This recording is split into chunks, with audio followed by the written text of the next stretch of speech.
नमस्कार दोस्तों, मैं मिथुन सिंह स्वागत करता हूं आप सभी का दी एजुकेटर के प्लेटफॉर्म पे, जहां पे हम लोग टीचिंग एग्जामिनेशन की प्रिपरेशन करते हैं।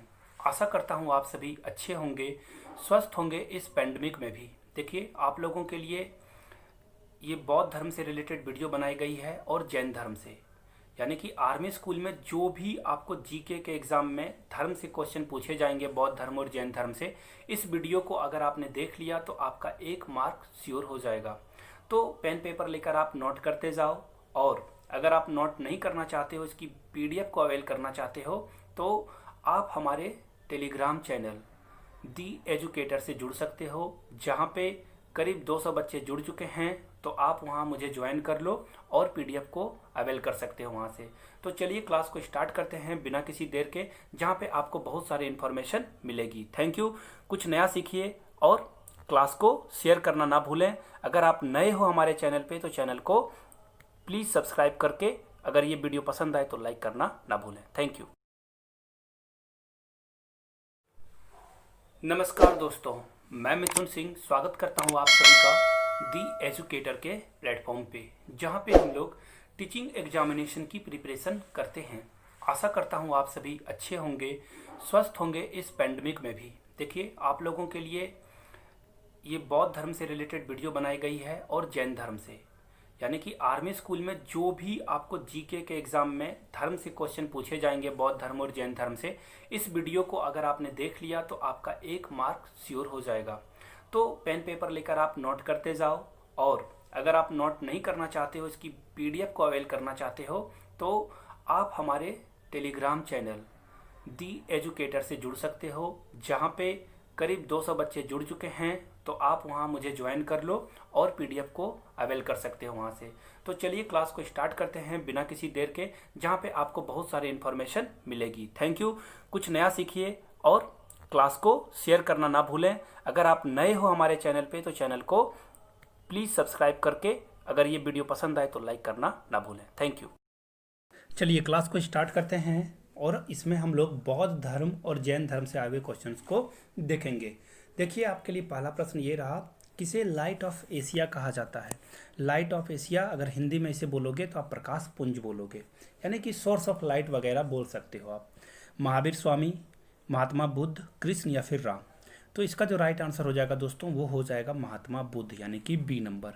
अब ऐसा क्यों हुआ, इसके बारे में थोड़ी सी बातचीत कर लेते हैं हम लोग। देखो, महात्मा बुद्ध जो है, जो बौद्धिज़्म है, वो एशिया के कई कंट्री में आपको देखने को मिल जाएगा, जैसे कि चीन में, भूटान में, और फिर श्रीलंका में। इन सारे जगहों पे आपको जो है, थाईलैंड में, इन सारे कंट्री में आपको बौद्ध धर्म का प्रभाव मिलेगा, जिसके कारण इन्हें लाइट ऑफ एशिया कहा जाता है, यानी कि 20 का राइट आंसर हो गया। अगले क्वेश्चन की ओर हम लोग बढ़ते हैं। गौतम बुद्ध का बचपन का नाम क्या था, आपको बताना है। गौतम, वर्तमान, राहुल या सिद्धार्थ। तो देखो, इनके बचपन का नाम गौतम तो था नहीं, वर्तमान महावीर स्वामी के बचपन का नाम था, और राहुल जो था इनके बेटे का नाम था, गौतम बुद्ध के बेटे का नाम राहुल था। यानी कि इसका जो राइट आंसर होगा वो हो जाएगा डी नंबर, यानी कि गौतम बुद्ध के बचपन का नाम क्या था, सिद्धार्थ था। चलिए आगे बढ़ते हैं। क्वेश्चन नंबर 3, गौतम बुद्ध का जन्म का नाम क्या था, जन्म स्थान का नाम क्या था, यानी कि वो बर्थ प्लेस आपको बताना है। बर्थ प्लेस कहाँ था ये आपको बता देना है। तो देखो ऑप्शंस आप, कपिल वस्तु के लुम्बिनी में, गया में, पाटलिपुत्र में या पटना में। तो देखो, ये जो तीनों ऑप्शन आपको देखने को मिल रहे होंगे, गया, पाटलिपुत्र और पटना, ये तीनों बौद्ध धर्म से बिल्कुल संबंधित जगह हैं, जहाँ पे बहुत सारे बौद्ध धर्म के जो मानने वाले लोग हैं यहाँ पे विजिट करते हैं पर्यटक के तौर पे। लेकिन ये तीनों ऑप्शन आपका नहीं होगा, ये जाएगा ए नंबर के साथ, यानी कि कपिल वस्तु के जो लुम्बिनी स्थान है वहाँ पे गौतम बुद्ध का जन्म हुआ था। अब आप लोगों के लिए क्वेश्चन में देता हूँ कि लुम्बिनी जो है जो किस देश में स्थित है, आपको ये बताना है कि लुम्बिनी जो है किस कंट्री में आता है, ये आप कमेंट सेक्शन में बताना। आगे बढ़ते हैं क्वेश्चन नंबर 4 की ओर। महात्मा बुद्ध के सौतेली माँ, देखो सौतेली माँ को स्टेप मदर बोला जाता है, आपको बताना है स्टेप मदर इनकी कौन थी। तो देखो, यशोधरा, तो सबसे पहले 4 नंबर में जान लो कि यशोधरा गौतम बुद्ध के वाइफ का नाम था, पत्नी का नाम था, ये तो होगा नहीं। अब देखो माया देवी इनकी खुद की अपनी माँ थी, अपनी माँ थी, तो ये भी ऑप्शन नहीं होगा, ये भी कट गया आपका। प्रजापति गौतमी। अब देखो त्रिशला जो थी वो महावीर स्वामी की पत्नी का नाम था, आप नोट करते जाओ।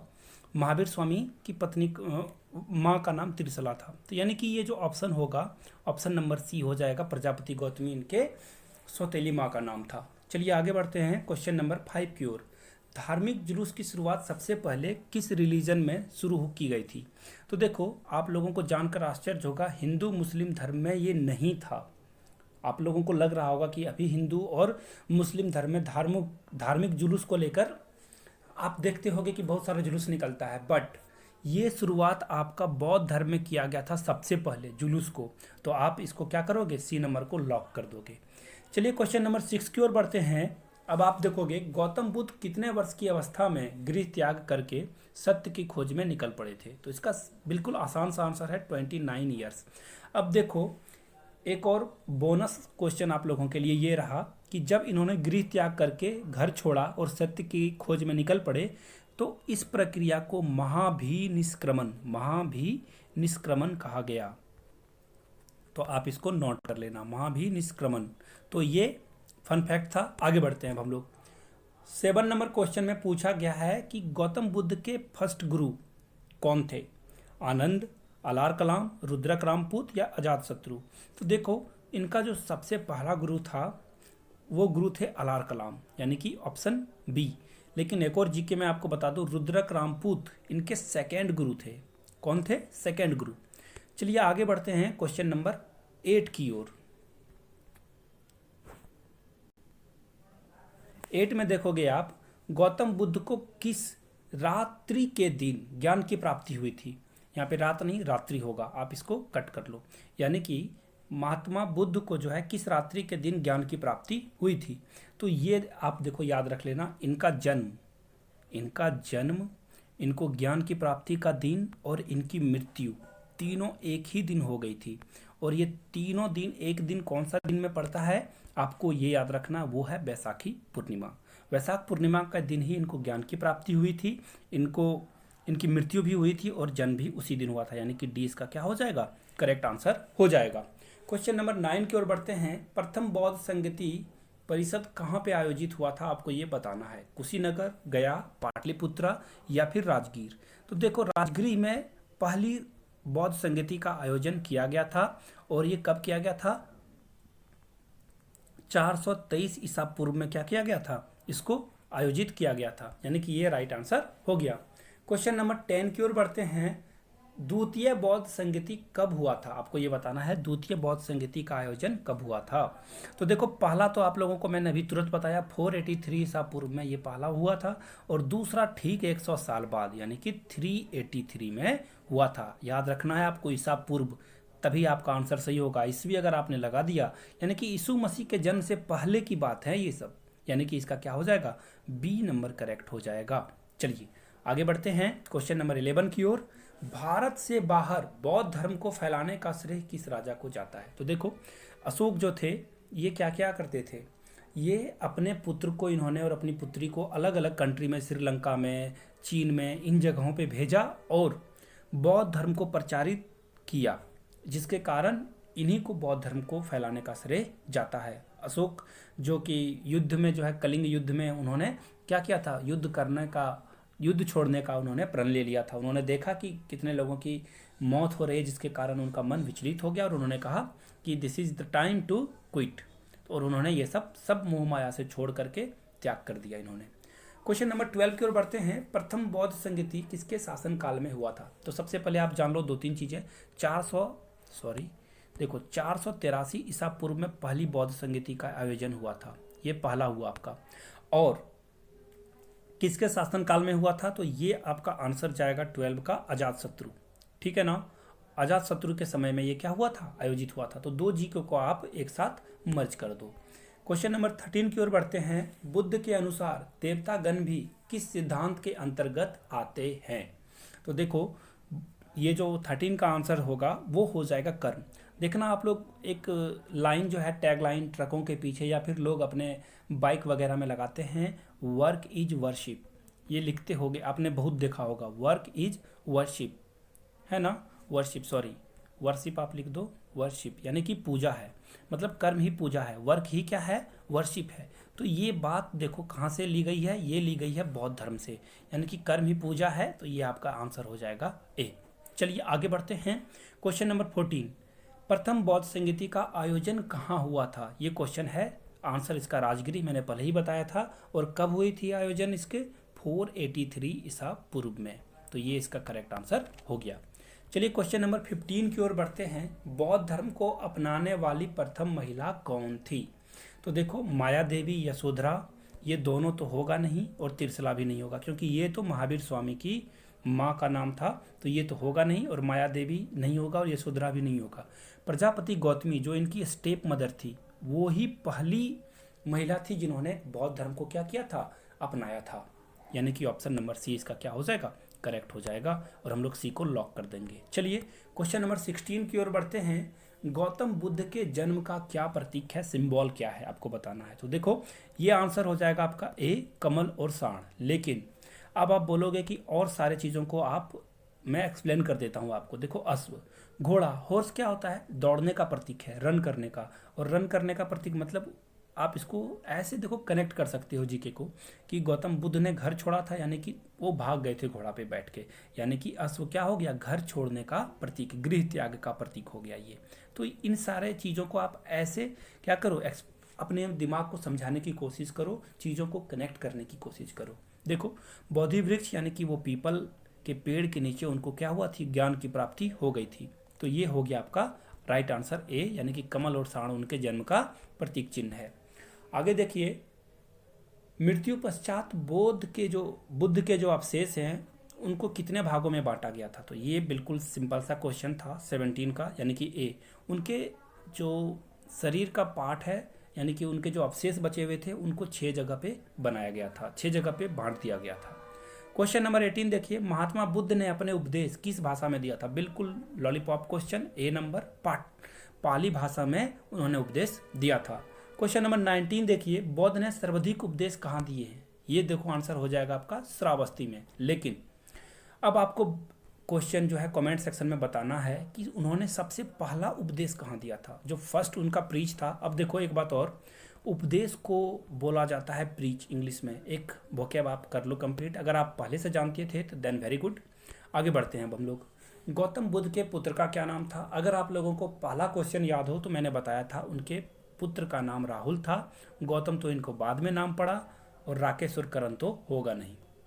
अब देखिए क्वेश्चन नंबर 21 में, गौतम बुद्ध का विवाह कितने वर्ष में हुआ था।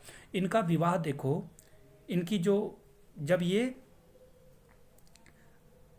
16 वर्ष की उम्र थी तभी उनकी शादी हो गई थी, ठीक है ना, 16 वर्ष की उम्र में इनकी शादी हो गई थी। लेकिन अब आप जज मत करना कि बहुत जल्दी अर्ली मैरिज हो गई थी इनकी। देखो ये बात हो रही है 563 ईसा पूर्व की, यानी कि गौतम बुद्ध का जन्म 563 ईसा पूर्व में, ईस्वी भी नहीं आया था। उस समय 16 वर्ष बहुत ज़्यादा एज हो जाता था मैरिज के लिए, मैरिज मटेरियल माना जाता था। और जब आप अंग्रेज़ों के टाइम में याद करोगे तो 5 से 6 महीने के भी बच्चों को आपस में शादी कर दिया जाता था, या फिर जन्म से पहले ही दो दोस्त क्या करते थे, बोल देते थे कि अगर हम, मेरा लड़का हुआ और आपकी लड़की हुई तो शादी हो जाएगी, तो ऐसे फिक्स हुआ करता था मैरिज। तो उस अकॉर्डिंग में भी गौतम बुद्ध का विवाह बिल्कुल एक मैच्योर टाइम में हो गया था। चलिए क्वेश्चन नंबर 22, किस धर्म में पुनर्जन्म की मान्यता है। तो देखो ये बौद्ध धर्म में जो है पुनर्जन्म की मान्यता है, पहली बात। और एक बात आपको याद रखना है, अनिश्वरवाद की यहाँ पे बात की गई है, अनिश्वरवाद। अब अनिश्वरवाद क्या होता है, अनिश्वरवाद क्या होता है यहाँ पे आप जान लो, यानी कि ईश्वर को नहीं माना जाता है किसमें, बौद्ध धर्म में।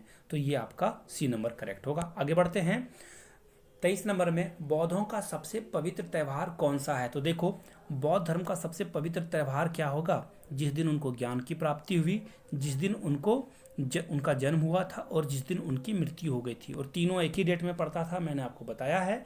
ये हो जाएगा बैसाख पूर्णिमा, आप लोग इसको नोट करते जाओ। चलिए आगे बढ़ते हैं क्वेश्चन नंबर 24, बुद्ध ने सांसारिक दुखों के संबंध में कितने आर्य सत्य का उपदेश दिया है, यानी कि सत्य का उपदेश उन्होंने कितना दिया है, 1 2 3 4 5 8 क्या है वो आपको बताने के लिए बोला गया है। तो इसका जो राइट आंसर होगा दोस्तों, उन्होंने सिर्फ 4 सत्य का उपदेश दिया था।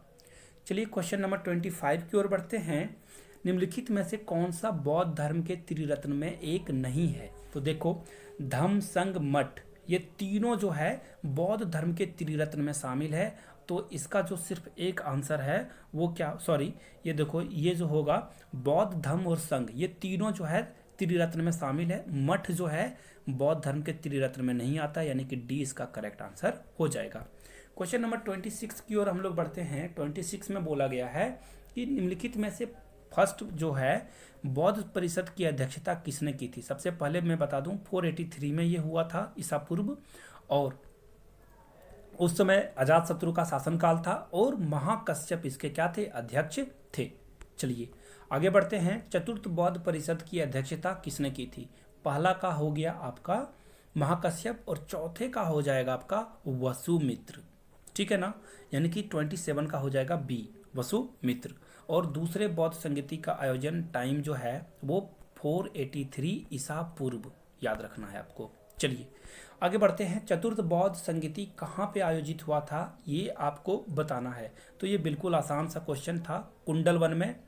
और आगे हम लोग जानेंगे कि ये इसके किसके शासनकाल में हुआ था।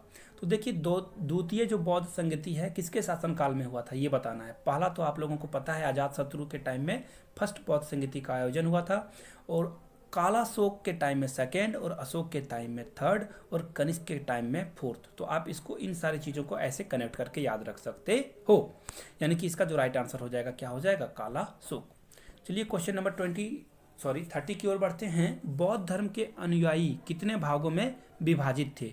तो ये 2 भागों में विभाजित थे। देखो कौन कौन, एक था आपका पहला हीनयान और दूसरा हो जाएगा आपका महायान।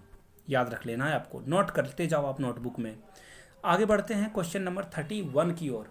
बौद्ध संघ में सम्मिलित होने के लिए मिनिमम एज क्या थी आपको ये बताना है। तो देखो, आप अगर बौद्ध धर्म में शामिल होना चाहते हो तो 15 वर्ष की आयु आपकी कंप्लीट होनी चाहिए, तभी आप क्या कर सकते हो, बौद्ध संघ में आ सकते हो। यानी कि इसका जो ऑफिशियल एज था मिनिमम 15 ईयर्स था। क्वेश्चन नंबर 32 की ओर बढ़ते हैं। निम्नलिखित में से किस धर्म में ईश्वर की मान्यता नहीं है? मैंने पहले बताया था कि बौद्ध धर्म में ईश्वर की मान्यता नहीं है, लेकिन जैन धर्म में भी ईश्वर की कल्पना नहीं की गई है, यानी कि इसका जो आंसर हो जाएगा सी, यानी कि दोनों में नहीं होगा। देखो, अगर आपको ये सेशन पसंद आया है तो आपको इसको लाइक करना है, और चैनल में जहाँ पे बेल आइकन है उसे प्रेस कर लो, तभी आपको वीडियो की नोटिफिकेशन मिलते रहेगी। नए हो तो चैनल को सब्सक्राइब करना ना भूलें, और फेसबुक, इंस्टाग्राम, ट्विटर कहीं पे भी आप सिर्फ द एजुकेटर लाइव लिखोगे, आप जुड़ सकते हो हमारे सारे पेजेस से या फिर ट्विटर, इंस्टाग्राम से भी। थैंक यू सो मच, आपने अपना कीमती वक्त दिया। Keep learning, keep growing, and most important be safe there, it's pandemic time. Thank you, have a nice day.